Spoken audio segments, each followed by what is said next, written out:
I talk a lot about the benefits of fermented foods for health and well-being. And frequently with my clients, we look for ways to incorporate more fermented foods into their diet. And one of the challenges is a lot of people are very afraid, if you will, of adding these foods because there's a little hesitation about the fact that it is technically a live food. So I thought for today, I would bring in a very dear friend and a wonderful guest expert, Karen Diggs, to talk to us about fermentation, some of the benefits, and a whole lot more. So Karen Wang Diggs is a certified nutritionist. She's a chef, a writer, and an expert fermenter. She's also the author of Happy Foods 100 Mood Boosting Recipes. And she is also the inventor of a lovely little device and one that I use in my home called the Kraut Source. Karen, thank you so much for being here. You're welcome, Mira, and I am very honored to be your guest today to talk about fermentation. I think for a lot of people, it seems so unusual because in our modern culture, we don't tend to have a lot of our modern Western culture. We don't tend to have a lot of fermented foods in our diet anymore. Can we start by just talking about why fermented foods, why this is so important? Absolutely. I learned about this when I was getting my nutrition certification. I too was divorced from the connection of fermented foods. Although historically, I'm Chinese, so there were a lot of fermented foods as I was growing up, but I just never recognized them as. So I think for many decades, no thanks to industrialized foods, we lost the connection with the power of microbes. We just lost that and became so sanitized that basically fermented foods was forgotten, although they were around, of course.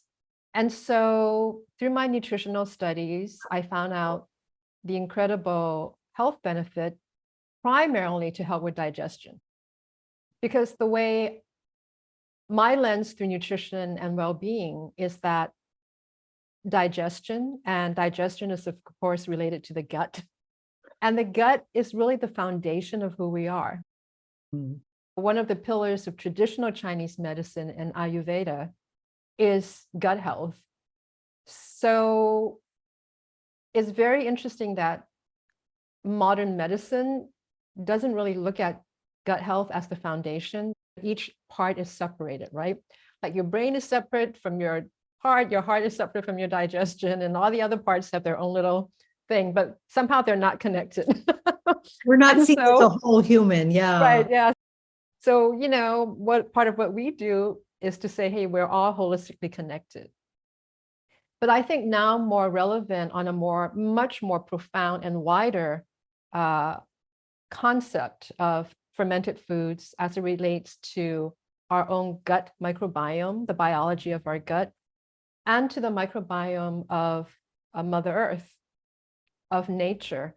And so our gut microbiome is basically a microcosm of the Earth's inherent ecosystem, or the Earth's microbiome. So whatever is going on in our gut, you could say is a reflection of what's going on outside and vice versa. The stronger we can build a own internal terrain of a good microbiome ecosystem, the better we can deal with all the issues that are going on. In other words, that was a roundabout way of saying that you need to take care of your own gut health to stay healthy so that you can contribute to the world. And that's really how I understand the connection between sauerkraut and why we should eat it. Yeah.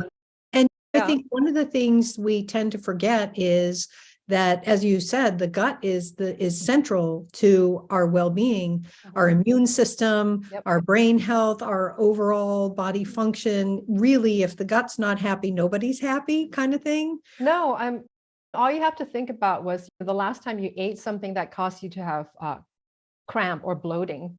Like it really puts a damper on things.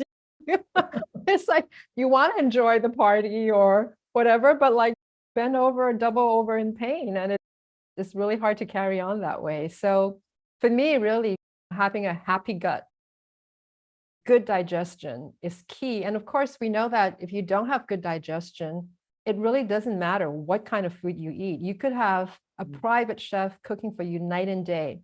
But if your digestion is faulty, you will not be able to pull the nutrient from the dishes that you are eating. And so then you are not able to replenish all of the physical structures that your body need to grow, to transform constantly. So it's really important. And that's such an important point because, first of all, we tend to forget that our gut lining replaces itself very rapidly in terms of turnover of cells. So that's certainly something that we want to make sure that those cells are always healthy because they're constantly regenerating. And then we also look at the fact that modern food production has taken over, if you will, a lot of the traditionally fermented foods that we used to have before we had refrigeration and other things like that now have been co-opted and replaced by vinegar-laden foods rather than fermented foods. And unfortunately, there's a huge difference between a shelf-stable jar of sauerkraut and one that you get from the refrigerated section or make yourself at home. And I think we've also become so separated from our food that we forget how very easy it actually is to make these things at home.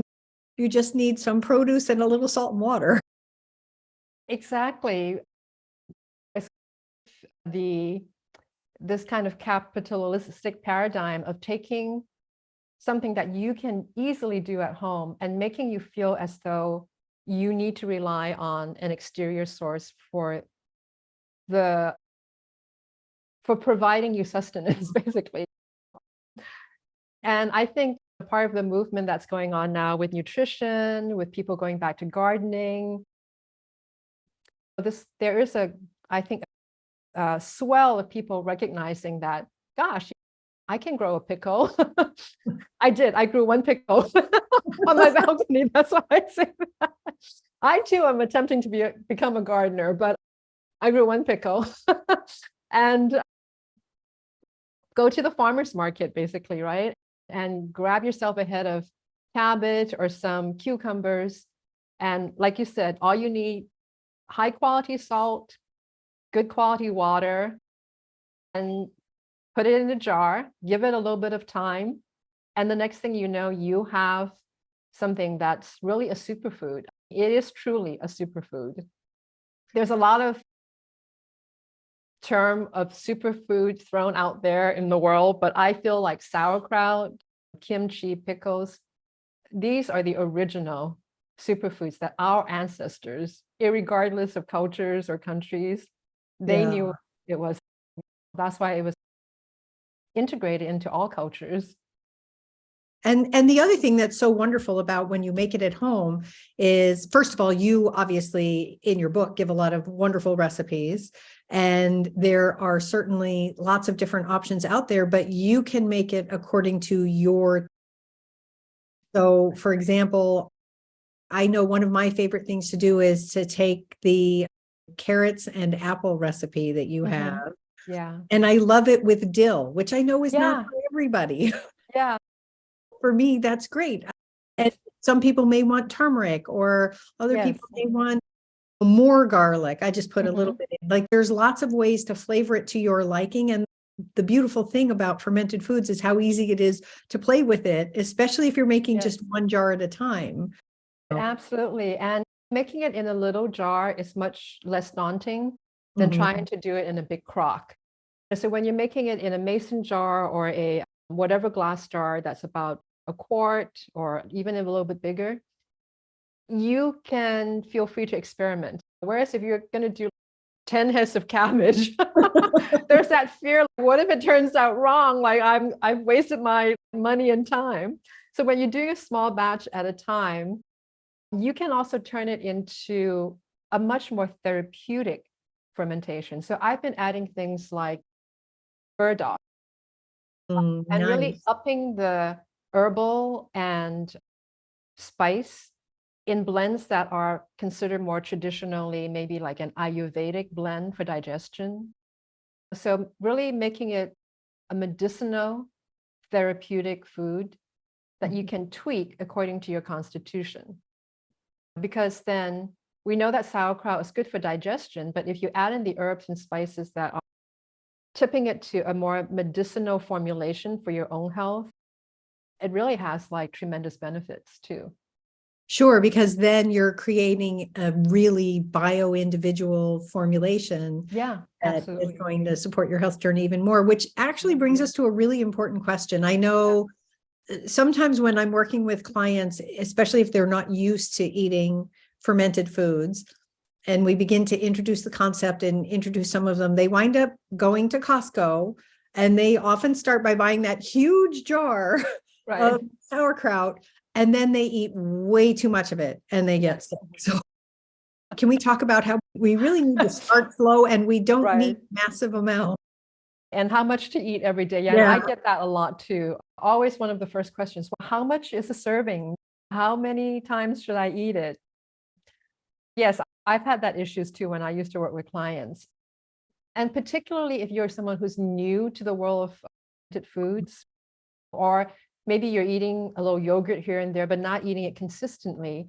So what we need to realize that, as I mentioned before, the gut microbiome is all very individual, right? So if you're someone who's been eating more of a traditional diet and not having a lot of fermented foods, when you start, you want to go slow, because imagine like your gut is your internal terrain, and there are certain bacteria, microbes, fungi, viruses. There's a whole gigantic mix of things, microbes in your gut.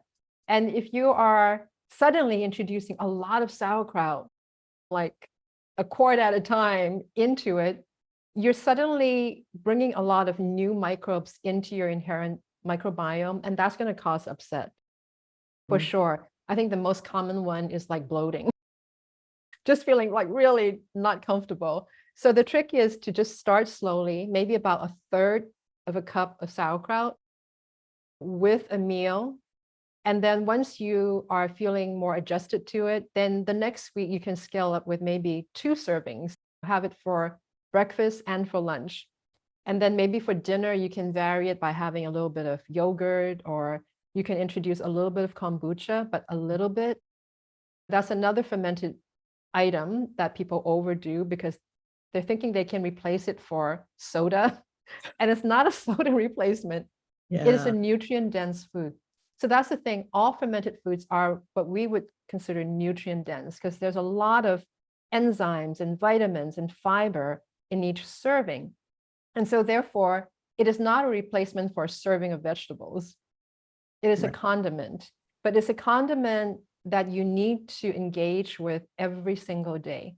Very much if you're taking a multivitamin, you don't take the whole jar in one sitting and say, I'm done for the month. Good point. Yeah. Okay. I don't think people do that. I hope they don't. You Hopefully not. 2 capsules a day, preferably with food. So think of sauerkraut or pickles the same way. You want to have it every day, but you want to have it in a measured amount as a condiment with each meal. And I love that you point out that there are other sources as well. So it's not, if you're going to have a third of a cup of sauerkraut, then you probably don't want to do the kombucha or the kefir or the yogurt or whatever it is that day, especially if you're just getting used to it. Absolutely. Yep. Because you really, and then that way you can also gauge, did the sauerkraut make me feel good, or did I eat too much? Yeah, absolutely right, Mira. If you're a beginner, start with one type of fermented foods at a time until you're like me. I'm just like fermented foods all day long, and my gut is happy because my gut has acclimated to this whole microbiome mixture variety that I have. Absolutely. And even more than that, I think also one of the things that so many people find when they begin to add these in to their diet is they begin to see external changes as well. Skin changes. Yeah. Yeah. Skin, That's hair, nails, thicker nails, better. right. Absolutely. Because nails and hair are basically leftover protein. We're digesting properly, we have better quality protein to absolutely. Yeah. And so what would you, for someone who was like, all right, I've bought the jars at the grocery store and I think I'm ready to make it at home, where do you think they should start? What's the best beginner food, if you will? I would say definitely sauerkraut is the entry point for fermentation if you are completely just new to it. And if you happen to not care for cabbage or whatever, then you can start with cucumbers and make some pickles. Nice. Sauerkraut is the easiest because you don't really necessarily need to make a brine being salt and water. With a good head of cabbage, when you introduce salt and give it a good massage, then it will release its own inherent liquid, which will make the brine. So it's what we call a self-brining vegetable. And that's why cabbages have been traditionally the vegetable across different cultures, right? In China, Korea, Eastern Europe, the pioneers that came to America, everybody was using some form of cabbage to make that fermentation because they know it's great. And also lactic acid bacteria, which are the good bacteria that starts the fermentation, because cabbages grow very low to the ground, they are actually packed with lactic acid bacteria. And therefore, it's really hard to go wrong with a batch of sauerkraut if you follow the proper directions. So yeah, I would say ideally, if you're growing one in your garden, great. If your neighbor is growing one in the garden, kindly ask them to have a head and maybe share some sauerkraut when you're done. If not, then go to the supermarket. One head of cabbage, high quality sea salt is what I recommend. Add in a little spice if you need to. And I would recommend doing it in a small batch. Yeah. Don't do it in a pint or quart-sized jar. Follow the parameters on how to mix sauerkraut. Get confident with making a couple of batches. Then you can scale up if you need to. Yeah. Yeah. And I think one of the things that I love is you can make it in a small jar. I'm just making a note here about how I'll put a recipe down below for people to be able to make kraut at home. Yeah. I love that you can do it in a little jar. And I remember when I first started making kraut, I did start in pint jars and then I graduated to quart-sized jars, which is what I use now. But at one point I was like, oh, I need to buy one of those old pickle kraut. Like I love those. First of all, they're so beautiful. Yeah, they are. But then I realized I also, whatever I made, we'd be eating it for a very long time. Whereas with exactly. And yeah, I have a 10-gallon one and I have some more commercial ones sitting in my basement here. But ultimately, for the average home chef, there's also the space to, like, if you fill that ginormous crock, good luck with trying to move it if you need to. Yeah. And then you have to take that finished content and transfer it to separate jars. If you are wanting to just really start on this fermentation process and keep it consistent but doable, then I would say do it in a small batch. Just much more simple. And as you said, you can vary the flavors, because if you make one big batch, you're kind of stuck with it for the next however many months, it'll take you to go through it.